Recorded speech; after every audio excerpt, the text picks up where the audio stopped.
Hello friends, Namaskar. This is Jasvi. Welcome to Adhika Manch. We are present here with another new session that is computer. Friends, computer से संबंधित इस series में आज हम करने वाले हैं यानी कि टॉप 200 क्वेश्चन सीरीज, यानी कि कंप्यूटर से संबंधित टॉप 200 क्वेश्चन करने वाले हैं. ठीक है, तो टॉप 200 क्वेश्चन सीरीज का ये रहा पार्ट 1. पार्ट 1 में हम 10 क्वेश्चंस करेंगे जो कंप्यूटर से संबंधित रहने वाले हैं. ठीक है, इससे पहले हम कंप्यूटर के बहुत सारी क्लासेस कर चुके हैं. अभी तक आपने जाकर नहीं देखे हैं तो जाकर देख सकते हैं. आइए शुरू करते हैं कंप्यूटर से संबंधित टॉप 200 क्वेश्चन सीरीज का पार्ट 1. तो ये रहा पार्ट 1. आज के लिए फर्स्ट क्वेश्चन. तो ये रहा फर्स्ट क्वेश्चन. इंटरनल मेमोरी की प्रमुख विशेषता है. फ्रेंड्स, यानी कि इंटरनल जो मेमोरी होती है कंप्यूटर की, उसकी प्रमुख विशेषता है सीमित क्षमता होती है, अस्थायी स्टोरेज होता है, फास्ट एक्सेस तथा हाई कॉस्ट होती है, या फिर उपयुक्त सभी. तो फ्रेंड्स, यहाँ पे हम देख पा रहे हैं कि इंटरनल जो मेमोरी होती है कंप्यूटर की, जो कंप्यूटर में अंदर रहती है, यानी कि स्मृति की जब भी हम बात करते हैं तो उसकी कौन कौन सी प्रमुख विशेषताएं हैं. तो फ्रेंड्स, सीमित क्षमता होती है उसकी एक सीमा तक. अस्थायी स्टोरेज होता है, यदि बिजली चली जाए तो जितना भी स्टोर किया गया डाटा होता है वो एकदम से कट जाता है, नष्ट हो जाता है. फास्ट एक्सेस तथा हाई कॉस्ट, ठीक है, होती है. तो कुल मिलाकर यहाँ पे क्वेश्चन नंबर 1 हम देख पा रहे हैं कि ऑप्शन डी बिल्कुल करेक्ट रहेगा. यानी कि उपयुक्त जो तीनों विशेषताएं हैं वो इंटरनल मेमोरी की प्रमुख विशेषताएं हैं. तो फ्रेंड्स, यहाँ पे क्वेश्चन नंबर फर्स्ट का ऑप्शन डी बिल्कुल करेक्ट होता है. अब हम चलते हैं नेक्स्ट. ये रहा क्वेश्चन नंबर 2. क्वेश्चन नंबर 2 की यदि हम बात करें तो कंप्यूटर वर्तमान में जिन प्रोग्रामों और डाटा को प्रोसेस कर रहा होता है उन्हें स्टोर करने के लिए किस कंप्यूटर मेमोरी का प्रयोग किया जाता है. फ्रेंड्स, यहाँ पे यानी कि किस कंप्यूटर मेमोरी का प्रयोग किया जाता है. वर्तमान में जिन प्रोग्रामों और डाटा को प्रोसेस कर रहा होता है, कंप्यूटर में प्रोग्राम और डाटा को प्रोसेस करने के लिए और स्टोर करने के लिए कंप्यूटर की कौन सी मेमोरी काम में लाई जाती है. यानी कि माउस मेमोरी, इंटरनल मेमोरी, या फिर प्रोम यानी कि प्रोग्रामेबल रीड ओनली मेमोरी, या फिर नॉन वोलेटाइल मेमोरी. फ्रेंड्स, यानी कि सेकंड क्वेश्चन की यदि हम बात करें तो सेकंड क्वेश्चन का ऑप्शन बी बिल्कुल करेक्ट होता है, यानी कि इंटरनल मेमोरी. इंटरनल मेमोरी बिल्कुल करेक्ट हो जाते हैं. तो यहाँ पे ये रहा सेकंड क्वेश्चन का option number B, internal memory. इसी के साथ नेक्स्ट पर चलते हैं क्वेश्चन नंबर 3. ये रहा क्वेश्चन नंबर 3 इस सीरीज़ का. जब प्रोसेसर सीपीयू का प्रयोग करता है तब डाटा और प्रोग्राम कहाँ रखे जाते हैं. यानी कि प्रोसेसर सीपीयू का प्रयोग करता है किसी भी दी गई इनपुट को प्रोसेस करने के लिए. जो सीपीयू का प्रयोग करता है कोई प्रोसेसर, तब डाटा और प्रोग्राम कहाँ पर रखे जाते हैं. मेन मेमोरी में, सेकेंडरी मेमोरी में, मेन मेमोरी में, सेकेंडरी मेमोरी में, डिस्क मेमोरी में, या फिर प्रोग्राम मेमोरी में. तो फ्रेंड्स, यहाँ पे क्वेश्चन नंबर 3 का ए ऑप्शन बिल्कुल करेक्ट रहेगा, यानी कि मेन मेमोरी में. मेन मेमोरी में जो डाटा और प्रोग्राम है उनको रखा जाता है. ठीक, इसी के साथ नेक्स्ट चलते हैं question number 4. Question number 4, computer की मेन मेमोरी का भाग कौन सा है. ठीक है, मेन मेमोरी जिसे प्राइमरी मेमोरी भी कहते हैं, ठीक, या प्रमुख मेमोरी कहते हैं. तो कंप्यूटर की मेन मेमोरी का भाग कौन सा है. सीपीयू, रैम, रोम, या बी और सी दोनों. ठीक, तो क्वेश्चन नंबर 4 की यदि हम बात करें तो इसमें डी ऑप्शन बिल्कुल करेक्ट होता है. यानी कि कंप्यूटर की जो मेन प्राथमिक या प्राइमरी मेमोरी होती है वो रोम एंड रैम दोनों होती हैं. यानी कि random access memory and read only memory, दोनों तरह की जो मेमोरी हैं, ये दोनों स्मृति हैं, ये कंप्यूटर की प्राइमरी या मेन मेमोरी कही जाती हैं. तो फ्रेंड्स, यहाँ पे क्वेश्चन नंबर 4 का ऑप्शन नंबर डी बिल्कुल करेक्ट होता है. अब हम चलते हैं नेक्स्ट क्वेश्चन नंबर 5. ये रहा क्वेश्चन नंबर 5. फ्रेंड्स, हम यहाँ पे कंप्यूटर से संबंधित टॉप 200 क्वेश्चन सीरीज कर रहे हैं. ठीक है, तो इसका पार्ट 1 आज हम कर रहे हैं. ये काफ़ी इंपॉर्टेंट सीरीज़ रहने वाली है, क्योंकि इससे पहले हम कंप्यूटर की बहुत सारा कंटेंट करा चुके हैं, बहुत सारी क्लासेस करा चुके हैं. ठीक है, उनको जाकर देखें और उनसे संबंधित ये प्रमुख क्वेश्चन हम करा रहे हैं. ये सीरीज़ में हम 200 क्वेश्चन कराने वाले हैं. तो इस सीरीज़ का 5वां क्वेश्चन, कंप्यूटर की प्रमुख मेमोरी को स्पेस भी कहा जाता है.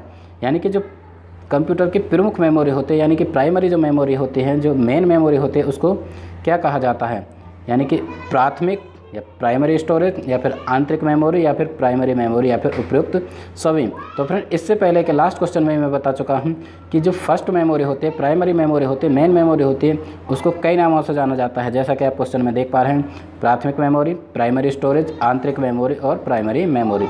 तो कुल मिला के क्वेश्चन नंबर 5 का डी ऑप्शन बिल्कुल सही होता है। नेक्स्ट आगे बढ़ते हैं इसी के साथ क्वेश्चन नंबर 6।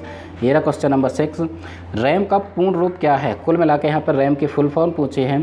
तो रैम की फुल फॉर्म होती है रीड एक्सेस मेमोरी या फिर read anywhere memory, random anything memory या फिर रैंडम एक्सेस मेमोरी।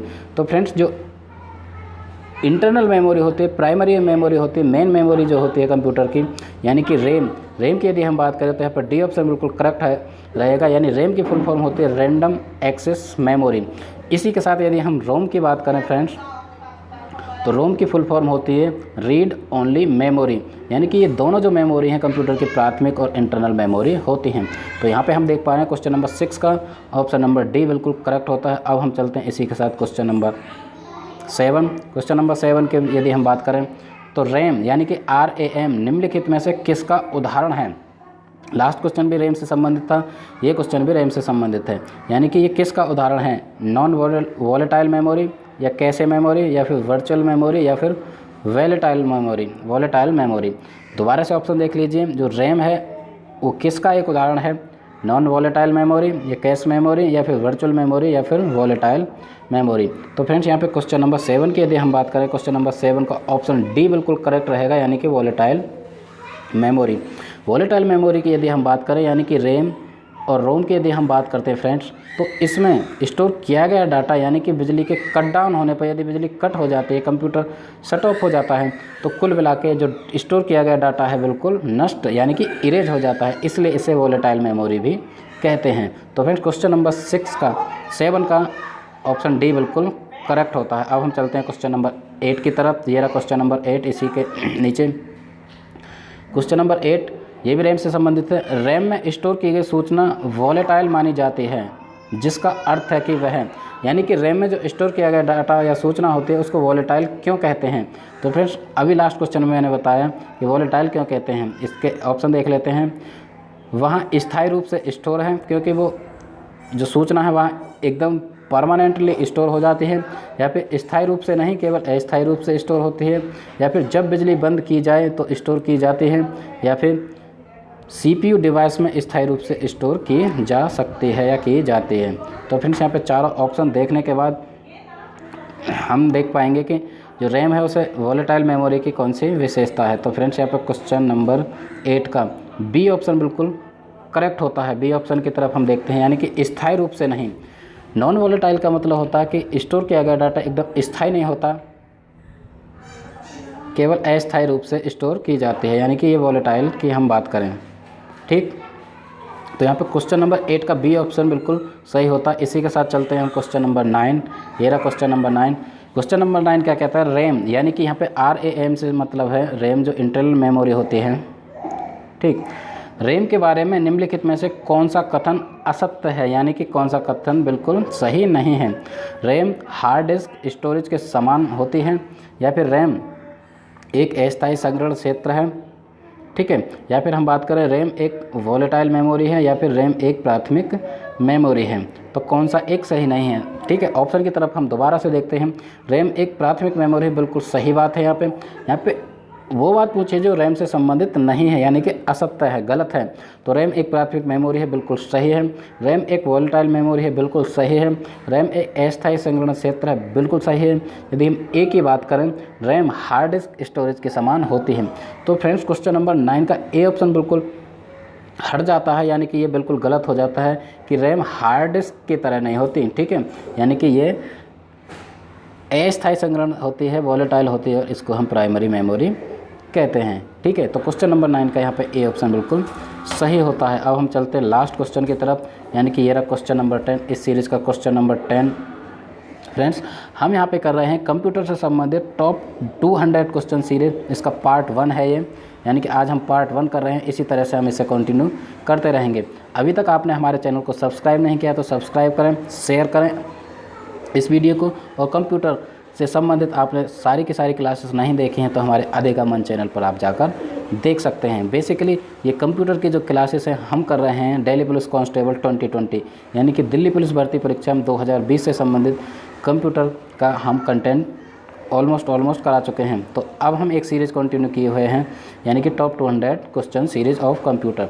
तो कंप्यूटर सीरीज़ का ये पार्ट 1 है, इसमें हम 10 क्वेश्चन डिस्कस कर रहे हैं। तो इस सीरीज़ का ये रहा last question, primary memory unit किसका एक हिस्सा है, यानी कि प्राइमरी जो मेमोरी यूनिट होती है वो किसका एक हिस्सा है, इनपुट डिवाइस का, कंट्रोल यूनिट का, आउटपुट का या फिर CPU का। फ्रेंड्स यहाँ पे प्राइमरी मेमोरी यूनिट की हम बात करें यानी कि रैम और रोम वो किसका एक हिस्सा है, उसे इनपुट डिवाइस कहते हैं, उसे कंट्रोल यूनिट कहते हैं, उसे आउटपुट डिवाइस कहते हैं, या फिर हम बात करें उसे हम CPU यानी कि वो CPU का एक पार्ट है। तो फ्रेंड्स यहाँ पे बिल्कुल करेक्ट ऑप्शन रहेगा डी, लास्ट क्वेश्चन यानी कि क्वेश्चन नंबर डी का ऑप्शन, क्वेश्चन नंबर 10 का ऑप्शन डी बिल्कुल सही होता है। यानी कि प्राइमरी मेमोरी यूनिट रैम और रोम जो होते हैं वो CPU का एक पार्ट होते हैं, क्योंकि वो इंटरनल पार्ट होते हैं CPU में, वो स्थापित होते हैं CPU में, कुल मिला के सिंपल भाषा में कहें तो लगे हुए होते हैं। तो फ्रेंड्स यहाँ पे क्वेश्चन नंबर 10 का डी ऑप्शन बिल्कुल करेक्ट होता है। तो फ्रेंड्स ये था यानी कि कंप्यूटर के top 200 question series, top 200 question series, ठीक है।